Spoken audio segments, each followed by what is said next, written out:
El asesinato en los enlaces. Por Agatha Christie. Capítulo 18, 19 y 20. Capítulo 18, Giraud actúa. Ir vagando por el Hotel du Pare sin avisarme. Poirot me lanzó una rápida mirada de reojo. Preguntó. Para mi disgusto sentí que el color subía a mis mejillas. Más bien temía las bromas de Poirot, pero, para mi alivio y algo de sorpresa, se limitó a menear la cabeza con una gravedad bastante inusual. Poirot pareció estar a punto de decir algo más, pero se contuvo. Al llegar a la villa, Poirot abrió el camino hasta el cobertizo donde se había descubierto el segundo cuerpo. Sin embargo, no entró, sino que se detuvo junto al banco que, como he mencionado antes, estaba situado a unos pocos metros de allí. Después de contemplarla durante un momento o dos, caminó con cautela hasta el seto que marcaba el límite entre Villa Genevieve y Villa Marguerite. Luego volvió a caminar, asintiendo con la cabeza mientras lo hacía. Volviendo de nuevo al seto, separó los arbustos con las manos. «PST, señorita. PST».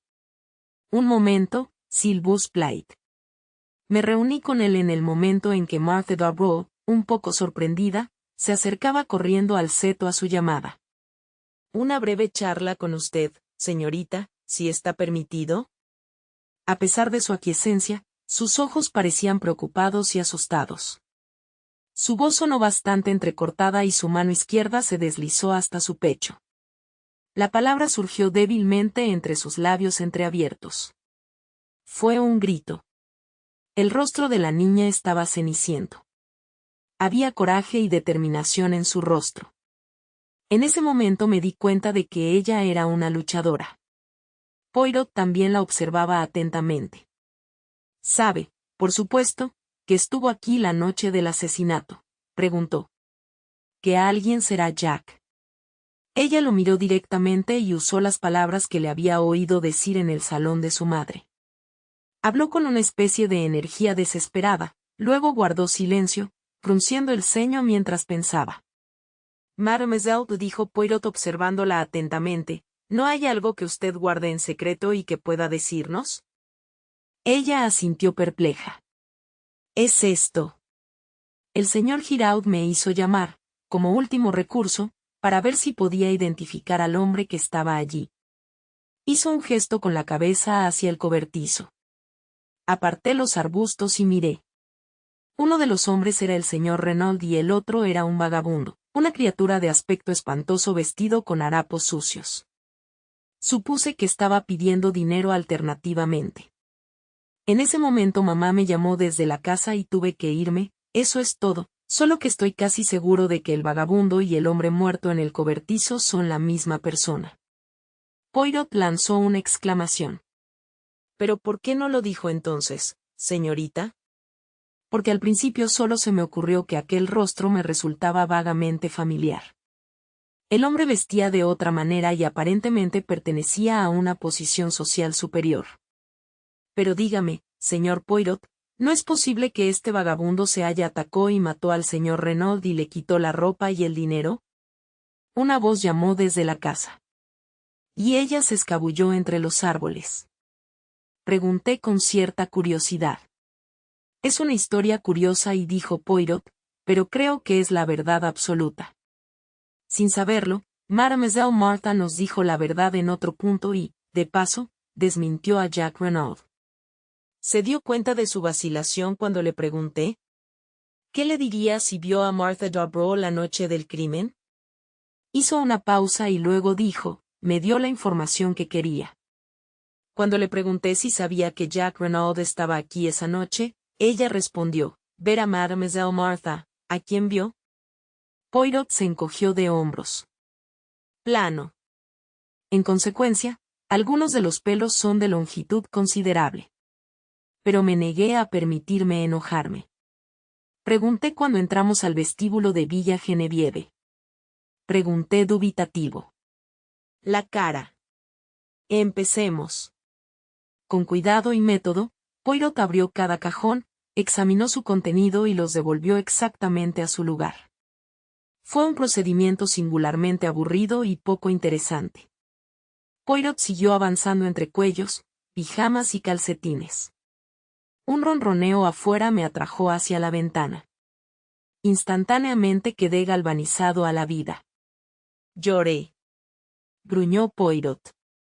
Sin contemplaciones, tiró las cosas al suelo, sobre todo corbatas y pañuelos. De repente, con un grito de triunfo, Poirot se abalanzó sobre algo, una pequeña cartulina cuadrada, evidentemente una fotografía. Se lo metió en el bolsillo, devolvió las cosas desordenadas al cajón, agarrándome del brazo, me arrastró fuera de la habitación y escaleras abajo. En el vestíbulo estaba Giraud contemplando a su prisionero. Giraud asintió con la cabeza hacia Jack. Poirot se giró para enfrentarse al chico que estaba apoyado inerte contra la puerta, con el rostro pálido y ceniciento. Jack Reynolds lo miró fijamente. Capítulo 19. Utilizo mis células grises. Me quedé estupefacto. Hasta el último momento no había podido creer que Jack Reynolds fuera culpable.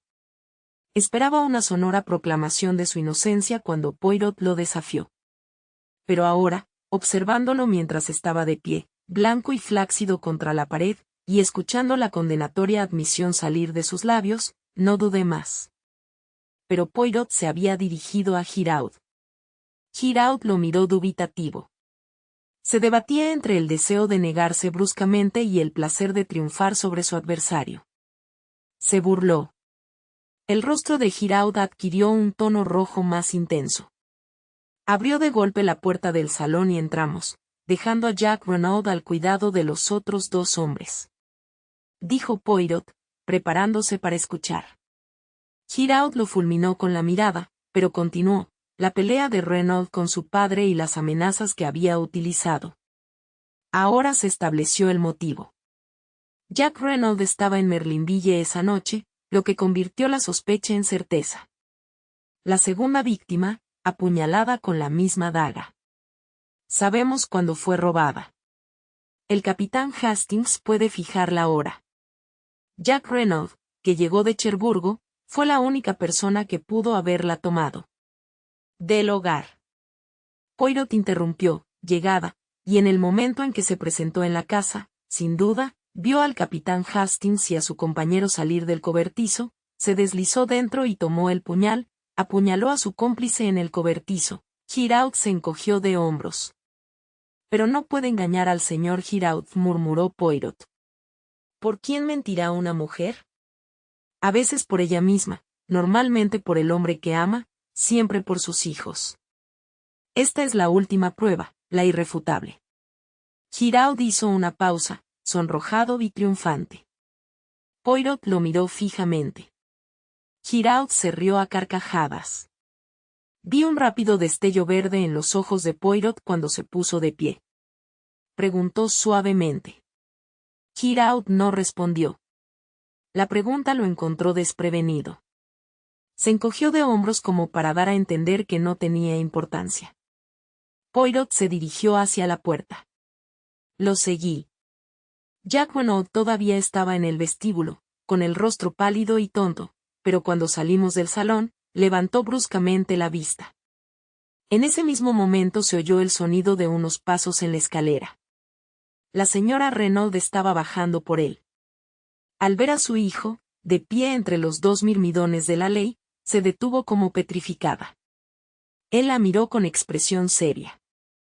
Ella lanzó un grito desgarrador y, antes de que alguien pudiera alcanzarla, se tambaleó y cayó pesadamente. Ambos corrimos hacia ella y la levantamos. Al cabo de un minuto, Poirot volvió a levantarse. Denise y François se corrieron hacia su ama y, dejándola a su cargo, Poirot abandonó la casa. Caminaba con la cabeza gacha, mirando pensativamente al suelo con el ceño fruncido.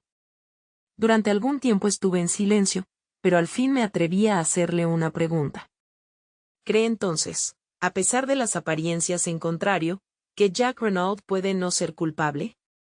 Poirot no respondió de inmediato, pero después de una larga espera dijo gravemente, es a pesar de los argumentos de Giraud, no a causa de ellos. Y solo yo conozco la acusación más grave contra él. Pregunté, impresionado. Esto fue lo que yo llamé una de las irritantes respuestas de Poirot. Continuó sin esperar a que yo hablara. Esfuerzos, no por llevaros de la mano. Nos establecimos en la loma cubierta de hierba, como había sugerido Poirot, mirando hacia el mar. Desde más lejos, en la arena, nos llegaban débilmente los gritos de los bañistas. El mar era de un azul muy pálido y la tranquila calma me recordó el día que habíamos llegado a Merlinville, mi propio buen humor y la sugerencia de Poirot de que yo era cuánto tiempo parecía haber transcurrido desde entonces. Y en realidad fueron solo 3 días. Me esforcé por obedecerle, repasando todos los detalles del caso. Y de mala gana me pareció que la única solución clara y posible era la de Giraud, a quien Poirot despreciaba. Reflexioné de nuevo. Si había luz de día en alguna parte era en dirección a Madame d'Aubreville. Giraud ignoraba su relación con el caso Beroldy. Poirot había declarado que el caso Beroldy era de suma importancia. Fue allí donde debo buscar. Estaba en el camino correcto ahora. Y de repente comencé cuando una idea de una luminosidad desconcertante se disparó en mi cerebro.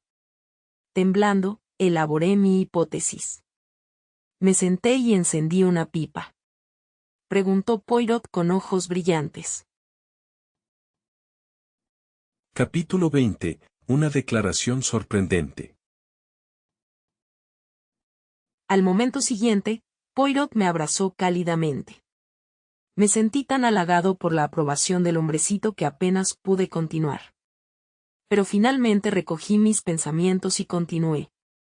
Mujer a la que nunca ha dejado de amar. Cuando viene a visitar a su amante y lo apuñala por la espalda, luego, aterrorizado por lo que ha hecho, comienza a cavar una tumba.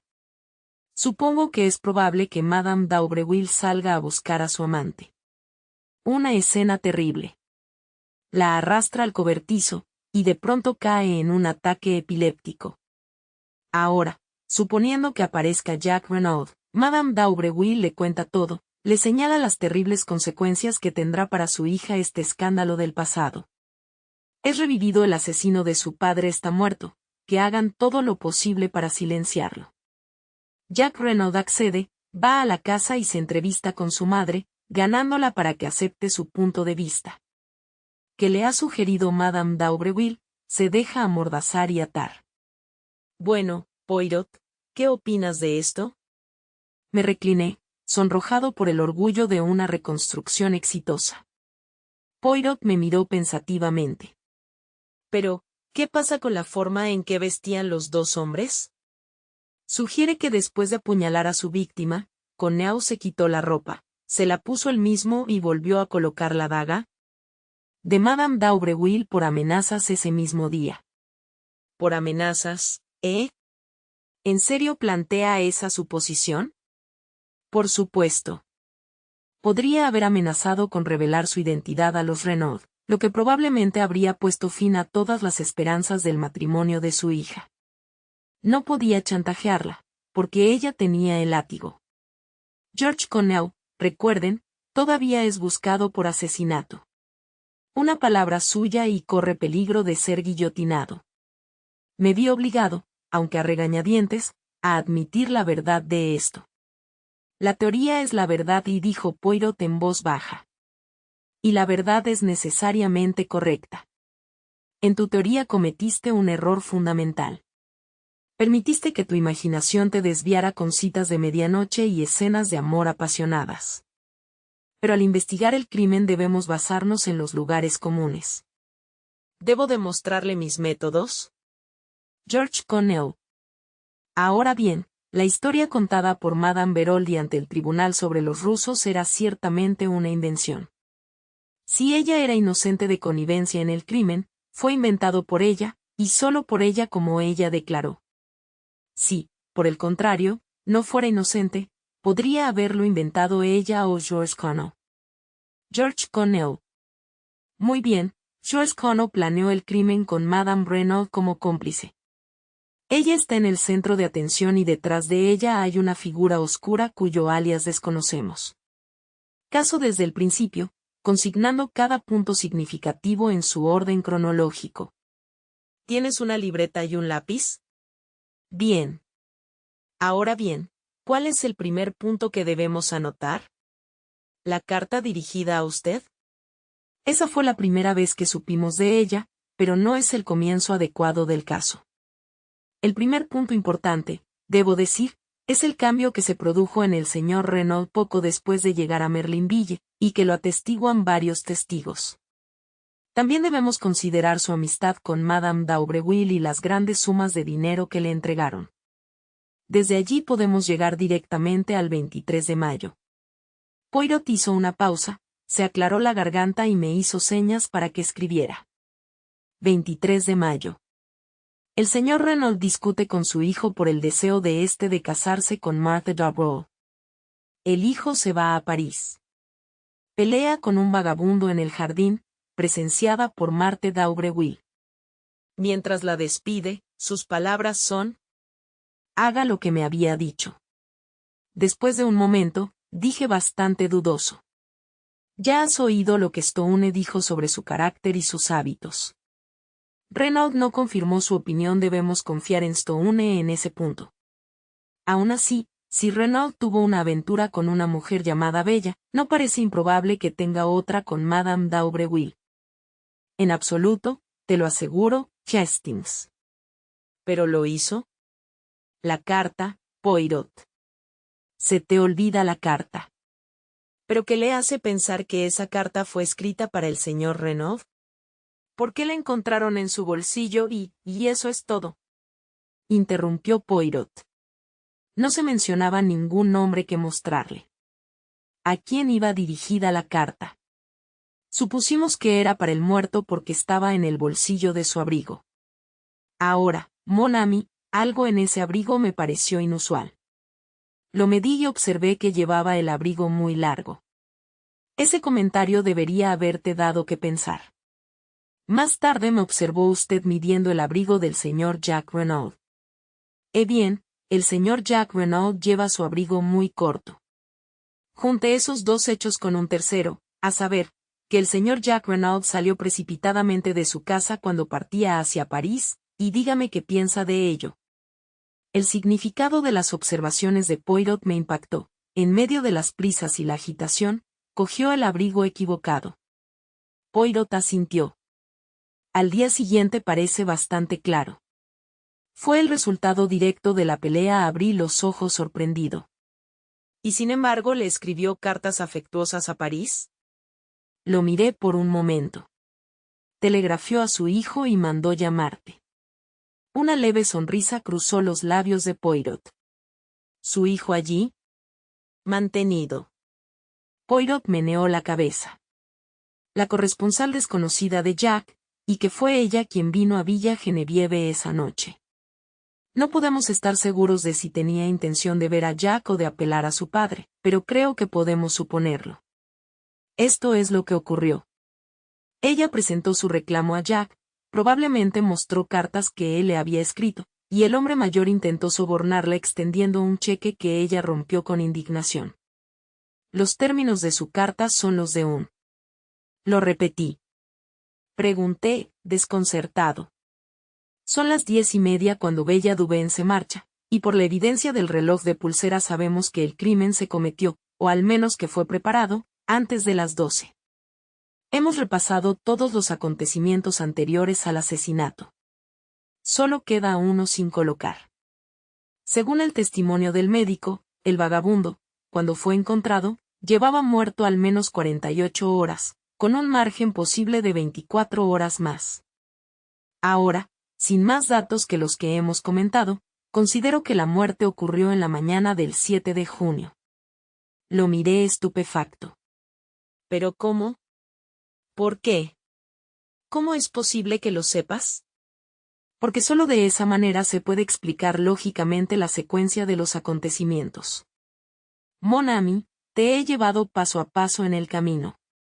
¿No ves ahora lo que es tan evidentemente claro? Mi querido Poirot, no veo nada llamativo en ello. Antes creía que empezaba a ver mi camino, pero ahora estoy irremediablemente confuso. Poirot me miró con tristeza y meneó la cabeza. Mon Dieu. Pero es triste. Una buena inteligencia y, por tanto, lamentablemente carente de método. Existe un ejercicio excelente para el desarrollo de las pequeñas células grises. Te lo impartiré, realmente eres el tipo más irritante, Poirot. Por el amor de Dios, adelante y dígame quién mató al señor Renaud. Amigo.